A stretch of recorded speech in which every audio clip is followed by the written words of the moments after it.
Hello everyone, and welcome to Tuesday, the 16th day of June, my 30-day salute to gin during the month of June. For today's virtual tasting, we are off to a land that is very dear to me, a land of mystical tales, lush landscapes, songs of the heart, a rebellious history, and some of my clan. Oh, it's also the birthplace of Ishkebaha, the water of life. Yes, of course, I'm talking about Ireland. Now, just before we dive in, need to take care of some housekeeping.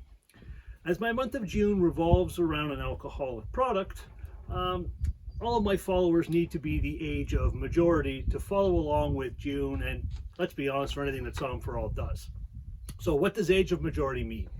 Well, that means wherever you live, you must be able to legally, that's the key word there, boys and girls, legally purchase and consume alcohol where you live. So for example, I live here in Ontario. I know it looks green and lush just like Ireland, but this is Eastern Ontario. And you need to be 19 years or older to buy or consume alcohol in Ontario. That's the age of majority. So if where you live, you're not able to legally do that, then it's time for us to say goodbye. Please come back and see me when you have reached that age of majority, though Somm4All will still be here. Bye for now. Okay. For everybody else, for all you adults out there, off we go. Distillation in Ireland dates back to around 1000 AD, when Irish monks who had discovered the art of distilling perfumes during their travels to Mediterranean countries brought back that technique to the Emerald Isle, and, being the inventive nation that the Irish are, they quickly modified that technique to create a way so that they could obtain a drinkable spirit. God love the Irish. So while that Ishkebaha, remember, water of life, i.e. whiskey, that's where the name comes from, whiskey, Ishkebaha, water of life. While that may have been at the forefront of early distillation, so initially they were making whiskey, the distillation of gin has long been a mainstay in Ireland for well over 200 years. And it actually dates back to around 1793 with the then launch of the Cork Dry Gin product from the Cork Gin Company. There's also some thought that maybe that Irish poitín, you may have heard that term, bit of a Irish moonshine, if you will. It's a bit more than that, but let's just call it Irish moonshine for easy sake. There's some people that think that that was a precursor to making Irish gin. It's a little different than whiskey. So early Irish distillers, they may have, thought, let's see, we're going to create gin as a stopgap while we're waiting for our whiskey to mature, because whiskey, by Irish laws, takes time and of course 3 years minimum to be Irish whiskey. So it's thought that maybe they initially came up with gin just as a stopgap to have something to sell. Making gin is a much quicker turnaround time than producing whiskey. So even though it may have initially been a stopgap, the product gained favor and became popular. And those Irish distillers, they continued to use local ingredients in their recipes. Now this gives a regionality to Irish gin, and the use of those native botanicals, and in some cases even seaweed, still to this day, allows the consumer to truly have a taste of the land. So given all that history, it should really come as no surprise that gin is the fastest growing spirit amongst Irish consumers, and that Irish gin exports to the US and UK and Germany have increased dramatically in the last couple of years. And the country now boasts 60 different brands, and growing each day, I may add, being produced locally in Ireland. Gin is so popular in Ireland that there's even a curated gin trail in County Mayo, which allows gin lovers the opportunity to taste the latest domestic products on the market. And here's one better. In Listoke, there's a gin school where for around €100, people can go in, they can develop, they can distill, and bottle their own gin and take it home. So, suffice to say, I know where I'm going on my next trip. Now, the character of Irish gin is a key element in the growing popularity. And much like in Irish whiskey, Irish gin is really approachable, yet it maintains that certain amount of depth. It's one of the reasons why Irish whiskey is loved worldwide. So gin, the Irish gin, same kind of profile. As stated earlier, that inclusion of local products really activates the sensory motors, your sense of smell, your sense of taste, and it provides these unique profiles that seemingly transport the drinker right across the miles right to the soil of Erin herself. For today's virtual tasting, I have one of the most popular Irish gins in Ireland, growing in popularity worldwide as well. It's the Drumshanbo Gunpowder Irish Gin, produced by the Shed Distillery in County Leitrim. A little bit of a personal note, on a trip in 2018, my wife and I discovered this in Ireland, and happily, shortly after our return to Canada, our LCBO, our liquor control board, started stocking it here locally. So we're very fortunate. We don't have to go all the way to Ireland for it. Now, as the name suggests, gunpowder Irish gin, this is a gin with some truly unique aspects. First of all, I'm not sure how clear it'll come out, but if you look online, you'll see that there's a weird little creature on the label.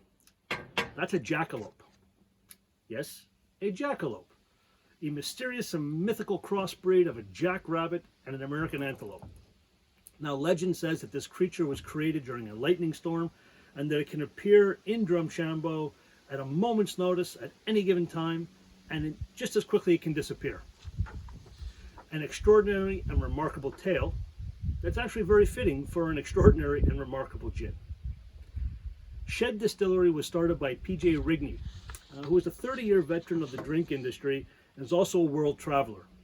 It was during these travels that Mr. Rigney not only learned the art of herbal and botanical distillation, but as well discovered a lot of the unique elements and ingredients that go into this Drumshanbo gin.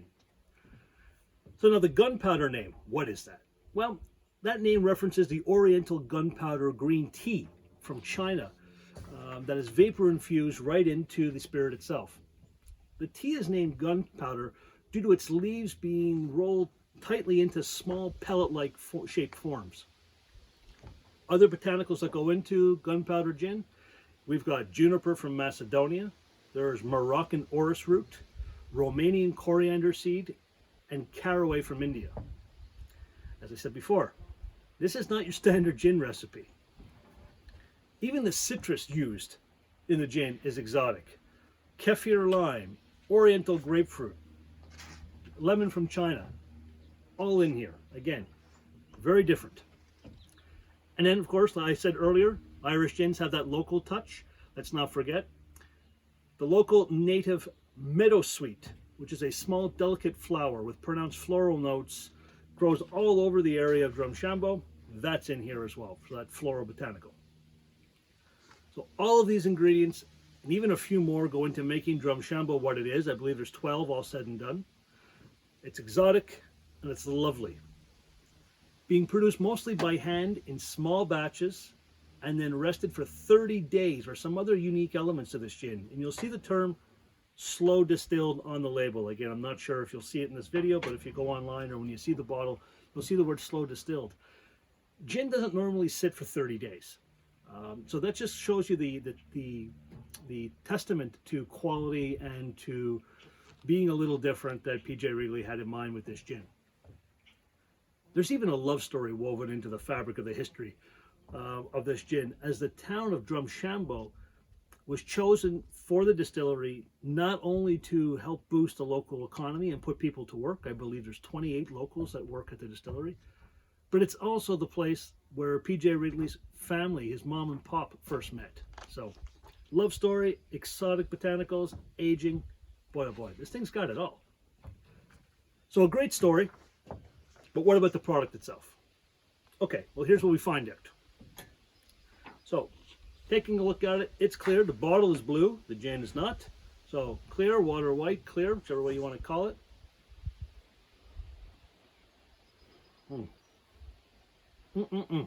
On the nose, it actually smells light. And I know it's a bit of a funny thing to say, but it does smell light.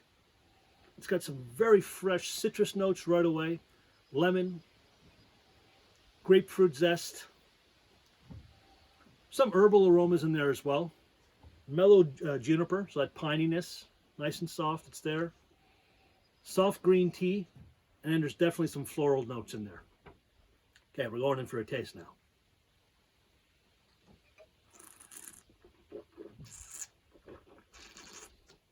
And when you're tasting this, you want to swish that all around your mouth to get all your flavor receptacles in your mouth firing. Okay, on the palate, citrusy, right away. Jumps right out at you. Bright notes, kind of an orangey grapefruit kind of profile. Definitely some juniper.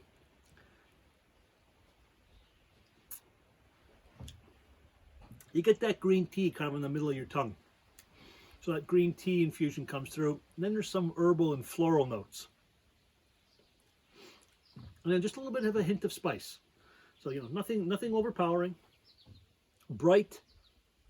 Very light overall. Medium plus on the finish. So, you know, longer than 30 seconds. Pushing almost probably about a minute. That's how we determine finish length. So medium plus in the finish. Citrus. Herbal, floral, and then there's almost this kind of almost a sweet, but not overly sweet, honey-esque kind of sense right at the back. So it's very interesting. Very intricate, very complex, extremely well balanced. Easy to see why it's such a crowd pleaser. I mean, you really can't go wrong with this one. You could almost make, or I could almost make, a very good argument that this should be a staple in everyone's home bar stock. So, obviously, I'm a fan. How can you get it? Well, if you live in Ontario, LCBO. That's where you're going to find it. Liquor Control Board of Ontario. Stock number 635508. Retails for $55.20. So it is in that premium category. I mean, this isn't your regular stuff with the guy with the hat and the gun on it for under 30, but there's a reason for that. For my friends and family in Quebec, stock number 1400572 at the SAQ. Retails a little bit easier on the wallet at $49.50. And I know that it's widely available in the US and throughout the UK and, of course, Ireland itself. And I think in the US, you're looking, I think, around $35 a bottle, depending on where you're buying your product, and somewhere under 33 to 35 euro, I believe, is what I've seen online. So there you have it. Ireland's own Drumshanbo Irish Gin. If you do try this, or if you have tried it, drop me a line. Let me know your thoughts. As I wrap up this tasting today, I want to sincerely thank you all for tuning in. Please continue to follow, like, and share Somm4All posts on Facebook, on Instagram, on Twitter, and on YouTube.